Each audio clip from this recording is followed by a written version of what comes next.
Hello friends, welcome to my channel. I am doctor Beena Sethi और आज मेरा टॉपिक है आपके लिए कि क्या प्रेगनेंसी में रिलेशन बनाना चाहिए और बनाना चाहिए तो कब और कब नहीं बनाना चाहिए, और साथ में इससे क्या फायदा है और क्या नुकसान है, इसकी कंप्लीट डिटेल मैं आज आपके साथ शेयर करने वाली हूँ। तो इसमें आप सबसे पहले ये देखिए कि जब आप प्रेगनेंसी में सेक्स करते हैं तो क्या लेडी की उस समय सेक्स की डिजायर होती है, कम होती है या ज्यादा होती है?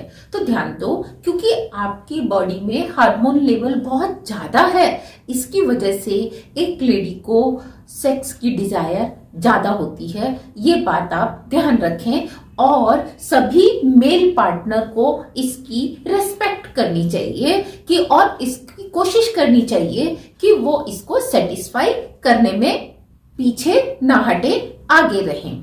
दूसरा, क्या हम सेक्स करेंगे तो उससे क्या फायदे होंगे? अगर आप प्रेगनेंसी में सेक्स करते हैं तो उससे बहुत फायदे होने वाले हैं। अब देखिए, हम एक एक करके पहले सारे बेनिफिट्स को डिस्कस करते हैं। बेनिफिट्स में आप देखिए कि क्योंकि आप जब प्रेग्नेंट होते हैं तो आपके माइंड में एक स्ट्रेस होता है, एक टेंशन होती है, आपको एंजाइटी होती है, और सेक्स करने के बाद आपको इससे बहुत ज्यादा रिलीफ मिलता है।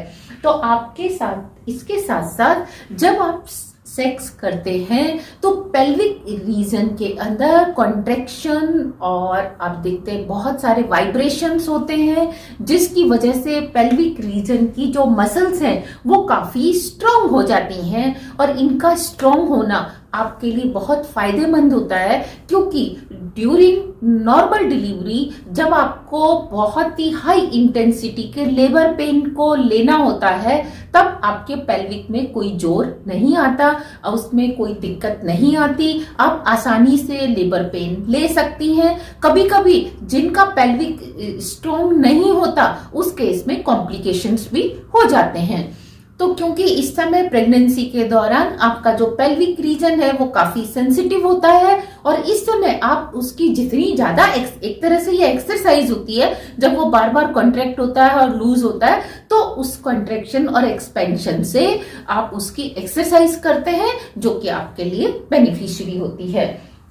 इसके साथ साथ ड्यूरिंग सेक्स डेफिनेटली कुछ ना कुछ डिस्चार्ज होता है, जिससे आपकी बॉडी में जो एक्सेसिव हार्मोन लेवल है वो थोड़ा सा कम आ जाता है, और आपके जो मूड स्विंग्स हो रहे होते हैं हार्मोन की वजह से, हार्मोन हाई लेवल की वजह से, वो भी कम हो जाते हैं, और आपको जो एंजाइटी, इरिटेशन, अनकंफर्टनेस होती है वो कम हो जाती है। और मसल्स कॉन्ट्रैक्शन, मसल्स के कॉन्ट्रैक्शन की पावर बढ़ जाती है। आप इसको ऐसे समझिए कि जब बेबी ग्रो करता है, प्रेगनेंसी धीरे धीरे आगे बढ़ती है, तो ब्लैडर के ऊपर उसका डायरेक्ट असर पड़ता है, और ब्लैडर के ऊपर जब प्रेशर पड़ता है तो बार बार यूरिनेशन जाना होता है, कभी कभी अनकंट्रोल्ड यूरिनेशन भी हो जाता है, और उसमें ऐसा इसलिए होता है क्योंकि उस लेडी की जो यूरिन को कंट्रोल करने वाली मसल्स हैं वो वीक हैं, यानी कि जरा सा छींकने से, खांसने से, जरा सा प्रेशर आने से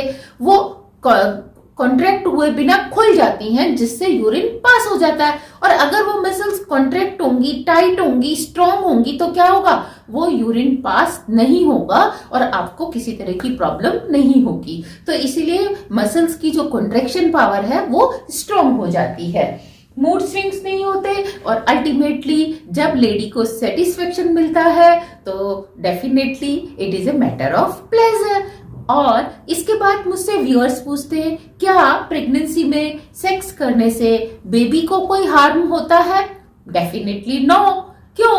क्योंकि आपका बेबी कोई ऐसे पेट में पड़ा हुआ नहीं रहता, खाली कहीं पे भी कि इधर उधर घूम रहा है। नहीं, आपका बेबी एक बैलून शेप की थैली होती है, उस जिसको आप यूट्रस कहते हो, उसके बीच में भी एक वाटर बैग होता है। वाटर बैग जिसको आप कहते हो, उसमें एमनियोटिक फ्लूइड होता है जो कि बेबी को प्रोटेक्ट करता है हल्के थोड़े थोड़े जर्क से, वाइब्रेशन से, प्रेशर से।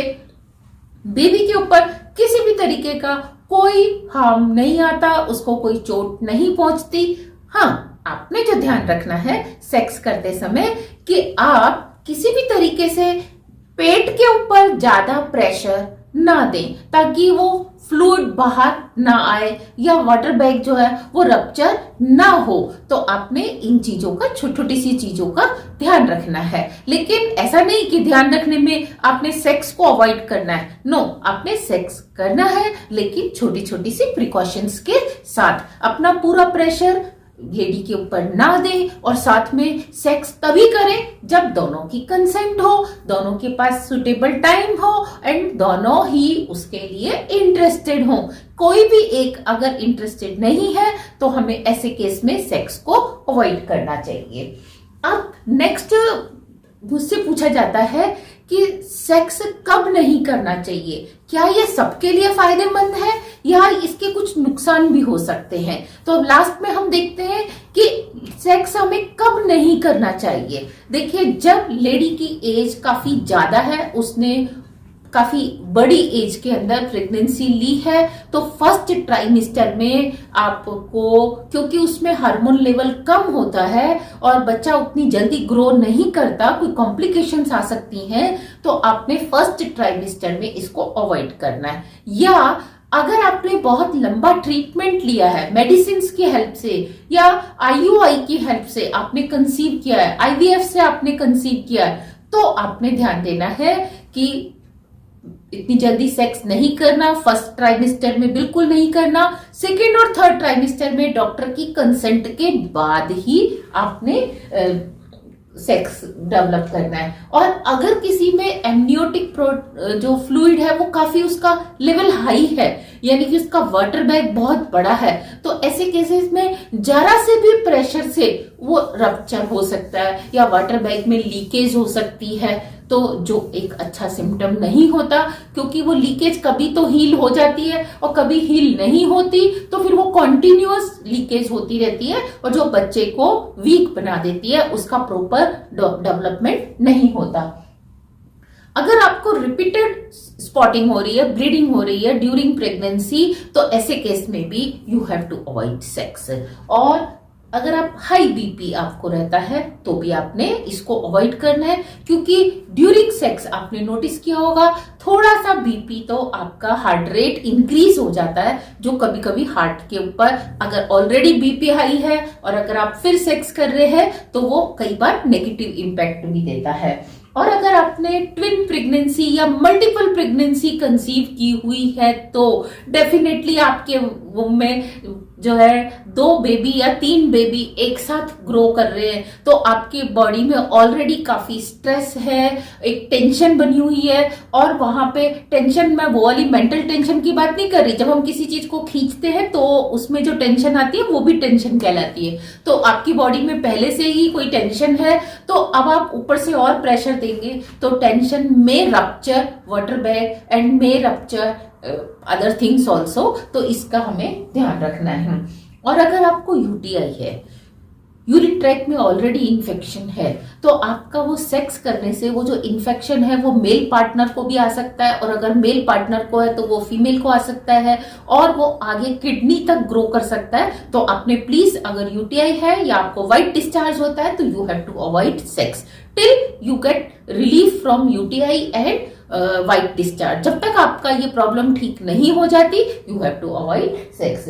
और कभी कभी ऐसा देखा गया है कि प्लेसेंटा जो है वो ऊपर की तरफ ना होके नीचे की तरफ होता है, सर्विक्स की तरफ होता है, जिसको कि हम प्लेसेंटा प्रीविया भी बोलते हैं। ऐसे केस में हालांकि सर्विक्स जो है वो बंद रहता है, उसमें पाइलिंग नहीं होती है, लेकिन जब आप थोड़ा सा भी हाई प्रेशर से आप करते हैं, रिलेशन बनाते हैं, तो कभी कभी सर्विक्स खुल जाता है और प्लेसेंटा बिल्कुल अगर सर्विक्स के पास है तो उसके अंदर कोई छोटी मोटी इंजरी के चांसेस बन जाते हैं, जहां से ब्लीडिंग भी हो सकती है। तो अगर आपको ऐसा लगता है कि आपके सेक्स बनाने के दौरान, सेक्स रिलेशन के दौरान आपको किसी भी तरीके से ब्लीडिंग होती है या एक्सेसिव वाटर फ्लो होता है, तो you have to avoid and you have to consult doctor immediately. और जो भी डॉक्टर आपको फिर उसके बाद के लिए सजेस्ट करते हैं, you have to follow the suggestions of your doctor.